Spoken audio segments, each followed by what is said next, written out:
تو 5 منی بجٹس آ گئے ہیں، کیونکہ ایک کل آ گیا اور ایک اور آنے والا ہے. بجلی گرائیں گے، گرے گی جولائی وغیرہ، وہ گرا دیے انہوں نے. مطلب جس کی کوئی 25,000 روپے کی تنخواہ ہے یا مطلب آمدن ہے، اس کے اوپر 10-12 ہزار روپے کا اس کو بل آ رہا ہے. لوگ سڑکوں پہ آ گئے ہیں. پیاز ہے وہ 100% بڑھ گیا ہے، ٹماٹر بڑھ گیا ہے. وہ دالیں یار، دالیں تو روز لوگ کھاتے ہیں بیچارے، 60% بڑھ گئی ہیں پچھلے سال سے. تو مہنگائی نے کمر توڑ دی ہے. آج کیوں نہیں IMF ان سے پوچھتا؟ ہمارے وقت میں تو صرف 2-4 بلین ادھر ادھر وہ پوچھتے تھے. ان سے کیوں نہیں پوچھتا؟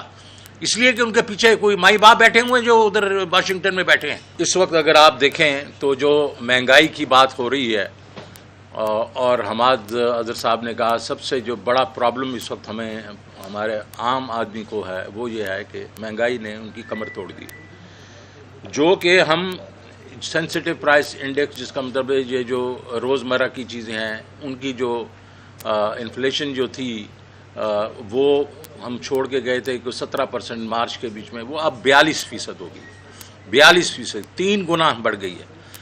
پھر اس کے بعد جو مہینے کی جو CPI ہوتی ہے 12%، 12.2 ہم نے چھوڑی، وہ 25% ہو گئی. اور اس کے بیچ میں ظاہر ہے جو چیزیں بڑھی ہیں، اور وہ اس میں آپ کو معلوم ہے پیٹرول ڈیزل وغیرہ 100% بڑھ گیا. الیکٹریسٹی جو انہوں نے کہا تھا کہ جو الیکٹریسٹی جو ہے وہ شاک ہو گئے. الیکٹریسٹی ہم بجلی گرائیں گے، گرے گی جولائی وغیرہ، وہ گرا دیے انہوں نے. مطلب جس کی کوئی 25,000 روپے کی تنخواہ ہے یا مطلب آمدن ہے، اس کے اوپر 10-12 ہزار روپے کا اس کو بل آ رہا ہے. لوگ سڑکوں پہ آ گئے ہیں. اور ابھی تو انہوں نے 2 اور قسطیں دینی ہیں ہمیں جو الیکٹرک شاک کی. تو یہ تو مطلب لوگوں کی تو کمریں توڑ دی ہیں انہوں نے، گھر برباد کر دی ہیں.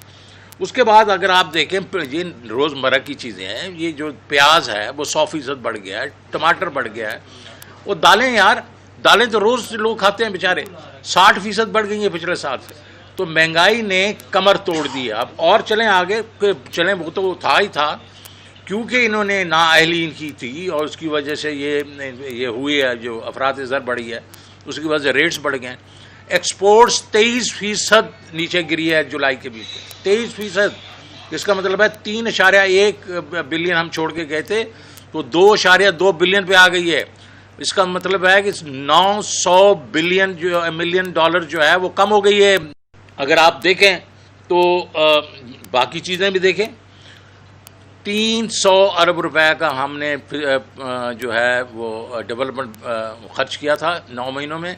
اور یہ ہم تھے کہ 700 ہوگا، لیکن 100 ہم نے کہا تھا وہ جو ہم سبسڈی دے رہے تھے اس کے لیے ہم چھوڑ دیتے ہیں تو 600 کریں گے. انہوں نے اس میں سے بھی 200 بلین اور کاٹ لیا. یہ 400 پہ آ گئے ہیں صرف. ان کا جو سبسڈی ہم 575 بلین ہم کر رہے تھے، انہوں نے اس کا ایک کوارٹر میں 954 بلین کی سبسڈی دی ہے.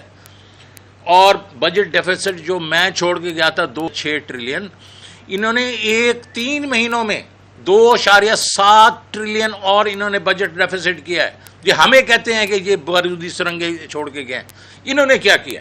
اسی طریقے سے پرائمری ڈیفیسٹ کی بڑی باتیں کرتے ہیں. IMF کہتا ہے کہ یہ پرائمری ڈیفیسٹ انہوں نے کر دیا 447 ارب ہم 9 مہینے میں کر گئے ہیں. یہ ایک کوارٹر میں انہوں نے 1.6 ٹریلین کیا ہے. کون پوچھنے والا ہے؟ آج کیوں نہیں IMF ان سے پوچھتا؟ ہمارے وقت میں تو صرف 2-4 بلین ادھر ادھر وہ پوچھتے تھے. ان سے کیوں نہیں پوچھتا؟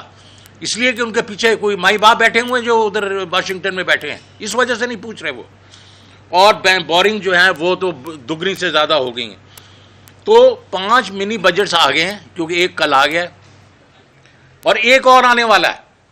کیونکہ یہ کہہ رہے ہیں کہ انفلیشن جو ہوگی وہ 11.5% ہوگی، اور ان کا اپنا اسٹیٹ بینک کل کہہ رہا ہے کہ 20% سے زیادہ ہوگی. اس کا مطلب ہے کہ جو آپ کی جو ڈیٹ سروسنگ ہے جو 3.9 ٹریلین کہہ رہے ہیں، یہ کم از کم 5.5 سے 6 ٹریلین پہ ہوگی.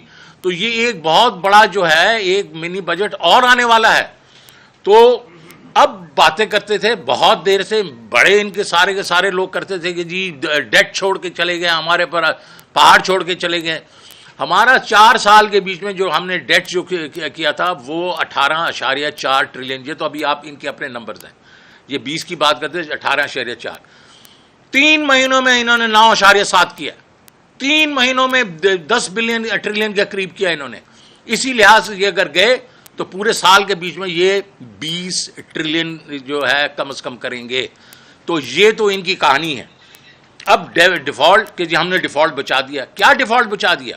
ایک بات ہوتی ہے کریڈٹ ڈیفالٹ سواپ. دنیا کہتی ہے ڈیفالٹ کتنا کیا چانسز ہیں. مارچ میں 4% تھے, جولائی میں 50%, ابھی بھی 28%. تو ہم نے تو ڈیفالٹ نہیں کروایا بھائی, ڈیفالٹ تو آپ کروا رہے تھے. موڈیز, S&P, فچ ساروں نے آپ کو ڈاؤن گریڈ کر دیا. تو یہ سارا کچھ جو ہو رہا ہے, ریزرو جو ہے 13.8 سے 11.4 چھوڑ کے گئے تھے. 2.3 وہ رول اوور ہونا تھا چائنا کا, وہ کر لیں. 13.7 سے یہ 7.8 پہ آئے. $6 بلین کے ریزرو کھا گئے ہیں. کیا اس وقت پی ٹی آئی جو پاپولر ترین پارٹی ہے اسے ان ایشوز پر جسے آپ ایڈریس کر رہے ہیں اس وقت, الیکشن چھوڑ کے ان ایشو پر سڑکوں پہ آنا نہیں چاہیے اس وقت؟ کیونکہ بیسکلی اگر غریب آدمی کی اکانومی ہی ختم ہو گئی تو کون سی سیاست, کون سی باتیں, ایک تو اس پر ایڈریس کریں کہ یہ اس میں کوئی راستہ موجود ہے کوئی کنسنسس ہونے کا, اور دوسرا گورنمنٹ کے اندر بھی ایک چل رہا ہے ڈفرینس. کچھ لوگ کہتے ہیں کہ مفتہ اسماعیل اکانومی کو گرا رہا ہے, کچھ کہہ رہے ہیں کہ اسحاق ڈار پیچھے سے ایسی گائیڈنس دے رہے ہیں جس کی وجہ سے اکانومی کا یہ حال ہوتا ہے. اصل رسپانسبلٹی کس کی؟ دیکھیں جی, پہلی بات تو جو آپ نے کی, ایک بات ہے کہ عمران خان صاحب نے 2 ٹوک کہا ہے کہ اس وقت جو اس سارے مسئلے کا حل ہے وہ یہی ہے کہ ہم فریش مینڈیٹ لے لیں اپنے عوام سے, اور وہ صحیح ہے. لیکن اس پہ انہوں نے یہ بھی کہا ہے اس پہ ڈائلاگ ہو سکتا ہے بیٹھ کے. یہ جو ہمارا مقصد ہے اس کو پورا کرنے کے لیے اگر ڈائلاگ کرنا چاہتے ہیں وہ اس میں وہ بالکل تیار ہیں کہ بیٹھ کے کہ کیسے یہ کیا جائے گا. لیکن اس کا مسئلہ جو کا حل جو ہے وہ ایک ہی ہے کہ اس وقت پولیٹیکل انسرٹینٹی کو ختم کرنا ہے. اور آپ کو معلوم ہے کہ پولیٹیکل انسرٹینٹی جو ہے وہ اکنامک انسٹیبلٹی کو جنم دیتی ہے. یہ خود یہ مفتہ صاحب کہہ رہے ہیں, خود یہ پرائم منسٹر صاحب کہہ رہے ہیں. یہ تو اگر یہ آپ نے پولیٹیکل انسرٹینٹی ختم کرنی ہے تو بیٹھ کے اس کے اوپر کوئی بات ہونی چاہیے نا کہ کیسے ختم ہوگی. اس کا ایک ہی, ہمارے خیال میں ایک ہی حل ہے, الیکشنز کروائیں اور اس کے بعد ایک نئی گورنمنٹ ہے. اس کے پہلے اس میں انٹرم گورنمنٹ آئے گی. جب انٹرم گورنمنٹ آئے گی تو اس میں سارے کے سارے لوگ جو آپ بات کر رہے ہیں کہ لوگ بیٹھ کے تعاون کریں, میرے سے بھی یہ بات کی گئی تھی. تو میں نے کہا جی آپ بالکل انٹرم گورنمنٹ لے کے آئیں, ہم سارے مل کے بیٹھ کے اس کے حل نکالیں گے جو چیزیں ہیں گراؤنڈ کے اوپر. باقی جو ہے مفتہ جو ہے اسماعیل اگر وہ ہے یا ڈار صاحب ہیں, یہ ان کا اندر کا معاملہ ہے. یہ صرف 2 نہیں ہے, یہ تو 13 پارٹیز ہیں. یہ تو باقی پارٹیز بھی بیچ میں ہیں, وہ بھی اپنا حصہ ڈالتی ہیں اس میں. تو جب 13 پارٹیز بیٹھیں گی, 13 جو لوگوں کی اپنی رائے ہوگی, تو ان کے اندر ہی جو ہے وہ آپ کو اکنامک جو ڈائریکشن ہے وہ نہیں ہے, تو ملک میں کیسے ایک قسم سے اکنامک اسٹیبلٹی آئے گی. تو سیدھی بات ہے الیکشن, اس کے اوپر اگر یہ مشاورت کرنا چاہتے ہیں, اپنا فواد چودھری صاحب کہہ چکے ہیں خان صاحب کے بہاف پہ کہ بیٹھ کے بات کر کے کہ کیسے اس کو, لیکن حل ایک ہی ہے اور وہ ہے نئے الیکشن, فریش مینڈیٹ. اچھا, میں آپ کو ایک یہ ذرا بات بتاؤں کہ جب یہ کہتے ہیں نا ہم سے بات چیت کرو, تو ان کا مطلب کیا ہے؟ ان کا مطلب یہ ہے کہ ہم غیر جمہوری طور پہ, غیر قانونی طور پہ مسلط رہیں, ہماری نالائق ترین معاشی ٹیمز جو ہیں وہ اس طرح کی کھچیں مارتی رہیں اور آپ ہمیں سوال نہ کریں. یہ بات چیت کا مطلب ہے. ہم بات چیت کا مطلب کیا تصور کر رہے ہیں کہ فوری طور پہ عوام کو یہ اختیار دیا جائے کہ وہ اس ملک کے حکمرانوں کو چنیں.